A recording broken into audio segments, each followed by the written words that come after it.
Ako nga pala si Jumoy. Wala akong masabi.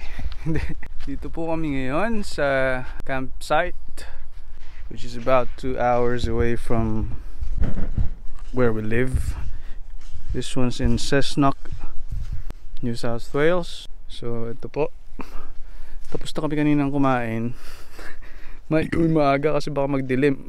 Ngayon maglalakad-lakad kami. So tara, samahan nyo kami. Saan ba yung daan, pre? Dito. Talahiban po.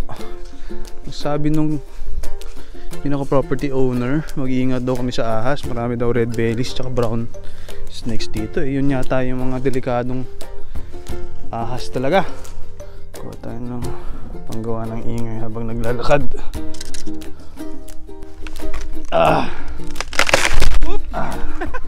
Magatong pala. Panggatong pala itong mga to. Ano pre, dead end na to. Diyan sila lumangoy?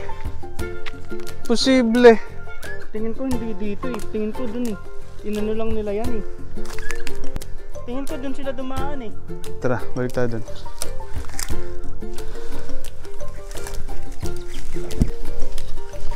Dito tayo nakapang trekking attire.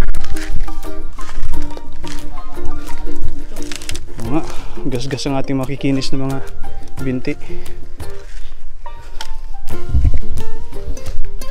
Buti na lang hindi talaga makinis.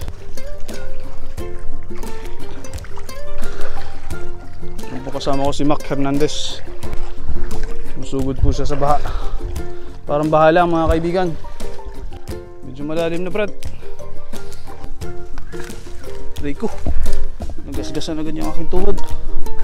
Mahinang nilalang. Ito na. Dito nga yata sila naligo bre.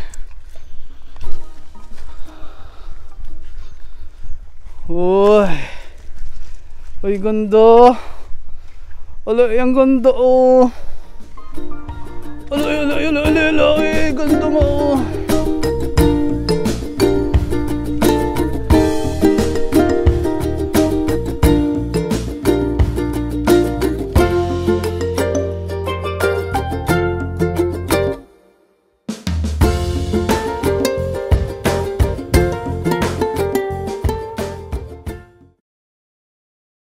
Nakalublob kami doon ng konti. Doon sa ilog na yan. Doon. Medyo malamig nga lang tubig. Tsaka medyo nakakatakot kasi sobrang tahimik. Di mo alam kung anong susunggab sa iyo mula sa ilalim. Mahigit 5 meters yung lalim dun sa deepest part daw, sabi nung caretaker, yung property owner. So ito, lalakad ulit kami babalik.